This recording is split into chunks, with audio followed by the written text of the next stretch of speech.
2 in the morning, rest is getting harder. So the title gives it away. Sir Bobby Moore, welcome to my club. We have to thank Lionel Messi. He finally sold 507 listings, 507 hours. The new price ranges where they dropped him down to a minimum 1.8 mil. He finally,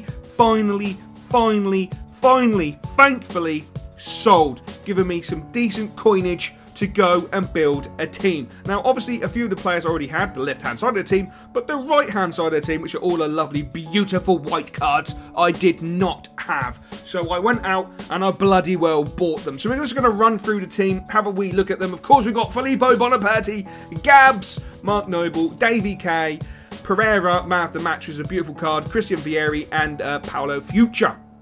It was absolutely fantastic, and I've owned him a few times and regret selling him, but I didn't realise price ranges were going to come in. So the goalkeeper in our 4-2-3-1 formation is, of course, Iker Casillas. I only used him 11 times because I've literally played most of my games with Manuel Neuer. At the right back position, we spent a few coins on Gaza Neville.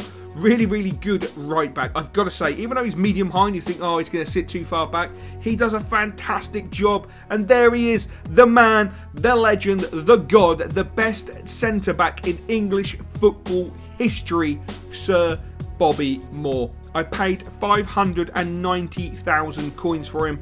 I could not be asked to wait to pick him up any cheaper. He was the cheapest at the time of 590,000, so I bought him. It is that simple. He is a revelation. I cannot explain to you how good he is as a defender. I really can't. He is phenomenal. His pace is just sensational. 77 pace is perfect. His passing at 79, my god, he is just an absolute legend. Even his dribbling at 74, he can get you out of tight situation in the back four. His defending of 87 is just hugely underrated. It felt like it was at least 92, 93, 94. I don't think I lost a header. I don't think I lost a tackle thus far with him. He's just absolutely brilliant, and 84 physical is a complete joke, even though I do believe Benzema did rape him in one game, but he got his own back on him. But yeah, it's been really difficult to. I want to try and basically get an actual like a review on him, but it's really difficult because you invite people onto you, so you end up playing really defensively, just trying to force them to go down Bobby Moore's side. But yeah, it's been good fun in a few games I have played with him. Only 13, I think, so far. I'm looking forward to playing many more games. He will never leave my club. As you would have seen, I had Pepe and Marcelo, and then in the centre midfield we've got. Of course, Stefan Effenberg. Had him a few times, and he's just freaking amazing. In my personal opinion, even though a lot of people might disagree, I think he's better than Patrick Vieira. And I had Patrick Vieira for about 15 games, and as much as he was good, he was just not the same level as Effenberg. There's something about Effenberg that makes him extremely special. Alongside him, I've gone with Luka Modric. May not score a lot of goals, but creates a decent amount of goals. To be fair, creating 55 goals in 68 games is not a bad return, to be honest, for someone who predominantly plays a lot of defensive roles for me. I don't ever really play him in too much of an attacking situation, which is probably a great shame because he has the attributes to play an attacking role within the team. On the right hand side, I went for Lundberg. I didn't have the coins to go and get Luis Figo. If I could have got Figo back, I would have, because when I had Figo, my god, once you know how to play with Figo, he is devastating, absolutely devastating. And if you're close to having the coins for him, save them up.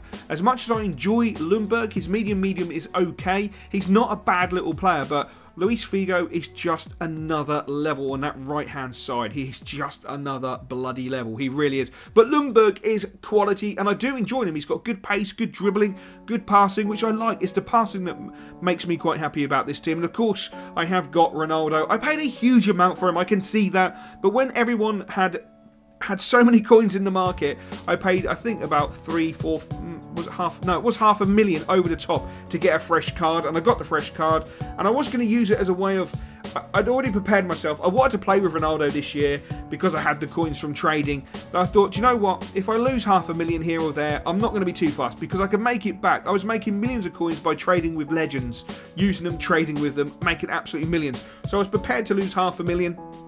I wasn't prepared for price ranges to come in because I was thinking about selling him the following weekend, and of course I never got to do that, unfortunately. Anyway, Rui Costa, as you may know on my old channel, I packed Rui Costa. Yes, I packed him and I sold him for an absolute mint through my trading, and it allowed me to pick up Ronaldo, etc. And I missed him dearly. I did buy him back at one point, and then I sold him and I got Bergkamp. And I've got to say, if I had a choice between him and Bergkamp, I still go with Costa. I would play Bergkamp up top. That's my easiest get out of clause there. And of course, Henrik Larsson, I had him. I didn't like the fact other people had stats on him, so I flogged him, made a mint, and then I had to pay through the nose to get a fresh one. And then, of course, the price ranges came in, and I lost quite a few coins on Henrik Larsson. Not that I'm bothered, because he is never leaving my goddamn club. Never, ever. So that's the team I've put around Sir Bobby Moore. I'm looking to add to it. Obviously, I've got a few more things that I'm trying to sell. Hopefully, I will be able to sell them. I'd like to add someone like Davar Suka and have him in the centre midfield role in a 4-1-4-1 formation. I really like that formation because it's good for possession. The same as the 4-2-3-1. It's a really good possession-based formation, and that's what I'm really enjoying about FIFA 15 is possession-based. I'm not lobbing the balls over the top like you see some of these mugs doing, and I'm not trying to pace run through teams like you see a lot of these mugs doing. I'm just generally trying to play good, clean football, knock the ball around, have some fun with it, retain possession as much as I physically can, try the odd skill move because I am an absolute Tekker's legend, and just generally have fun of that. Anyway, that aside, let's get ourselves into a game and see how it pans out. I was planning on doing, like, you know, highlights, and I thought, no, I'll just stick a game in, and then it turns out this works in my favour, because I want to go stick a whole game in, because that would make the video way too long, and you wouldn't want to watch that. It turns out that this guy rage quits. Yes, he rage quits, but watch how he rage quits, and this is what really annoys me with the FIFA 15 community. It's idiots like this who have absolutely no clue what they're doing.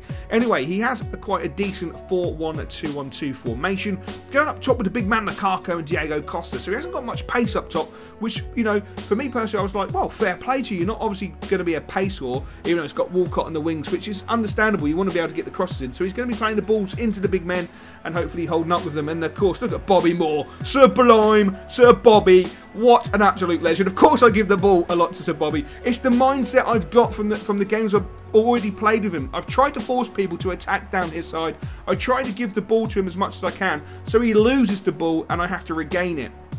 And it's just a simple way of being able to work out if he's an actual decent defender, in my mind anyway, because I was thinking about doing a review for him, but it's so difficult to do it, and you really do become a defensive person, which is a little bit scary. But as you can see, playing some nice football, getting the ball out to that left-hand side with Ronaldo, knocking it into Marcelo, Marcelo into the main man, Modric, getting forward, cuts inside, he dives in, Modric just slams it into that far corner. A really, really simple goal, and I'm not sure if he actually had any possession in that first section of the actual game, to be honest. I can't even remember, and I'm literally sitting here doing the commentary watching it. I just feel like I had the ball all the time under control, even though I was taking the mick with Sir Bobby, knocking it back to him and allowing him to dictate the pace of the play and set me forward, which he does so well. When you pick up the ball with Bobby Moore, the great thing about him with him being a centre-back is his passing stats. You don't have to be scared about going into the midfield and spraying the ball around, because he can spray the passes around. He really is that sensational, and he can do kick-ups. How godly do you want? And then he plays a 1-2. I got a little bit lucky. I was feeling cocky. I'll admit it. I was feeling really cocky. You'd feel cocky if you had Sir Bobby Moore, the one player you really wanted from Ultimate Team, in your team. You would feel exactly the same, and it's so good to have him.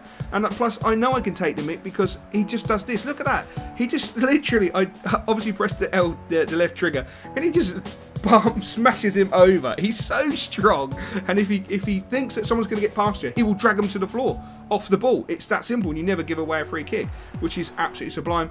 And then for some reason, he decides to do that. Nice ball over the top, which is nothing fantastic. His defender got to the ball, which allowed him to pause the game, and he decided to rage quit. I just do not understand why someone would do that at 1-0. Yes, I'd had a lot of the ball. Yes, I was slightly taking a mick, but I wasn't taking the mick in the extent I was doing skill moves and crap like that. I was just, you know, retaining ball retention. I just don't understand it. Somehow Modric didn't even make a single pass, which blows my mind. And that's where I'm going to finish the video. Hopefully you enjoyed that squad builder. If you want me to do anything more with Sir Bobby Moore, let me know in the comment section below. Used to dream about cars and things, about being a star and things. I thought that I would outgrow this feeling. It seemed my dreams.